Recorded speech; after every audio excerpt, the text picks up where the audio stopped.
राज्यातील 29 महापालिकांच्या निवडणुकांच्या प्रचाराला मोठ्या उत्साहात सुरुवात झाली आहे। या निवडणुकांमध्ये सर्वच राजकीय पक्ष जोरदार प्रचार करताना पाहायला मिळत आहेत। 15 जानेवारीला या महापालिकांच्या निवडणुकांसाठी मतदान होणार आहे, तर लगेचच दुसऱ्या दिवशी म्हणजे 16 जानेवारीला मतमोजणी होणार आहे। या मतमोजणीनंतरच कोणत्या महापालिकेवर कुणाचा झेंडा फडकणार याची माहिती समोर येणार आहे। पण या निवडणुकीआधीच बऱ्याच ठिकाणी महायुतीतील भाजप आणि शिवसेनेचे उमेदवार बिनविरोध निवडून येताना पाहायला मिळत आहेत। विरोधी उमेदवारांचे बाद झाल्यामुळे बहुतांश ठिकाणी महायुतीला फायदा होतोय। त्यामुळे आता महायुती निवडणुकीत आपलाच विजय होणार असा ठाम विश्वास व्यक्त करताना बघायला मिळत असून उपमुख्यमंत्री एकनाथ शिंदे यांनी सुद्धा ठाणे महापालिकेवर महायुतीचा भगवा फडकणार आहे असं म्हटलंय। राज्यातील 29 महापालिकांपैकी अनेक महापालिकांवर महायुतीचे उमेदवार बिनविरोध विजयी होताना पाहायला मिळत आहेत।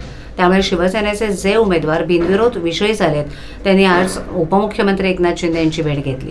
यावेळेला शिंदेंनी प्रसारमाध्यमांशी संवाद साधत म्हटलं की महायुतीचे जे नगरसेवक बिनविरोध निवडून आलेत त्यांचे मनापासून अभिनंदन। यामध्ये सर्वाधिक म्हणजे 6 लाडक्या बहिणींचा समावेश आहे। त्यामुळे लाडक्या बहिणींचा जमाना आहे। लाडक्या बहिणी संपूर्ण निवडणुकीत चमकताना पाहायला मिळत आहेत आणि या निवडणुकीतही लाडक्या बहिणी चमत्कार दाखवतील, कारण त्यांनी तो चमत्कार विधानसभा निवडणुकीतही दाखवला। कल्याण डोंबिवलीत सुद्धा शिवसेनेचे 6 नगरसेवक बिनविरोध निवडून आलेत। जळगावमध्येही बिनविरोध नगरसेवक निवडून आले असल्याची माहिती यावेळेला उपमुख्यमंत्री शिंदे यांनी दिली। तसंच ज्या महापालिकांमध्ये शिवसेना भाजप युतीचे नगरसेवक बिनविरोध निवडून आले त्यांचे यावेळेला उपमुख्यमंत्री एकनाथ शिंदे यांनी अभिनंदन केलं। तर ठाण्यामध्ये पहिल्यांदाच बिनविरोध नगरसेवक निवडून आले असल्याचं सांगत शिंदे म्हणाले की ठाणेकरांनी एक श्री गणेश केलाय।